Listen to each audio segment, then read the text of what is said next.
Саламатсыздар ма, құрметті әріптестер? Бүгінгі өткізілгелі отырған онлайн семинарына қош келдіңіздер. Онлайн семинарымыздың тақырыбы қашықтықтан оқытудың тиімді әдістері.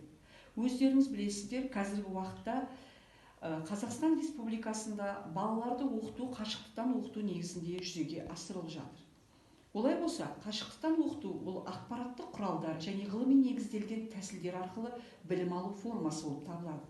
Қашықтықтан оқытуда екі компонент жүзеге асырылады. Оның біріншісі оқытуды басқару, екіншісі өз бетімен білім алу. Өздеріңізге мәлім, оқытуды басқару мұғалім тарапынан жүзеге асырады.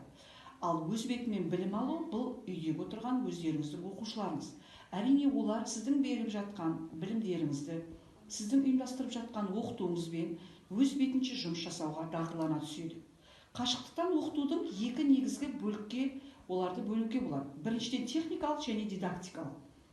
Яғни, оның құралы болып телекоммуникациялар, аудио-видео жазбалар, жергілікті және ауқымды компьютерлік желілер болып табылады.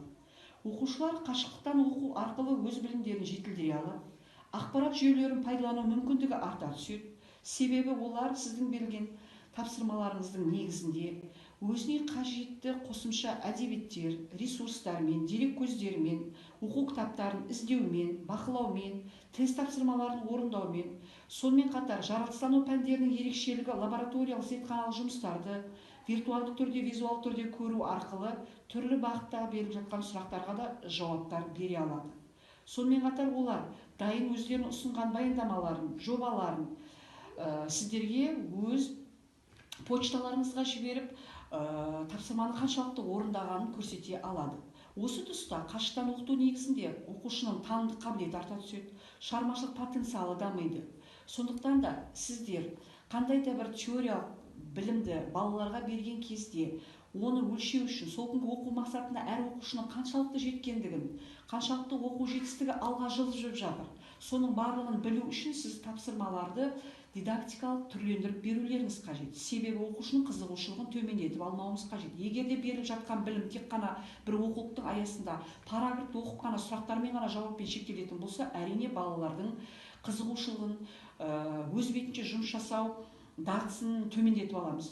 Сондықтан да бала барынша осы оқуға, қашықтан оқытуға бейімделіп, оны жақсарту үшін, оның жақсы тұстарын меңгертуіміз үшін біз тапсырмаларды түрлендіріп беруіміз керек.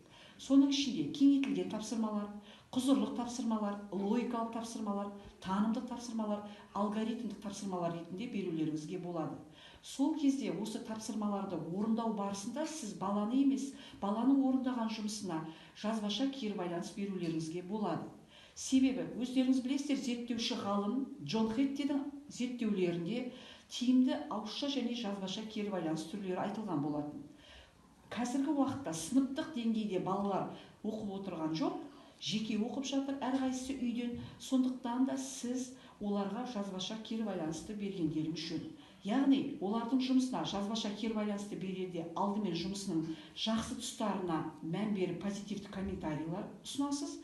Ал енді баланың жасап жатқан жұмысына әлі де толықтыратын, түзету енгізетін тұстары болатын болса, ұсыныстар беруді жүзеге асырыңыздар. Сонда ғана әр баланың оқу жетістіктерін алға жылжыту, ол баланың сол күнгі алған білімін нақты қалыптастыруға мүмкіндік аласыздар. Тыңдағандарыңызға рахмет.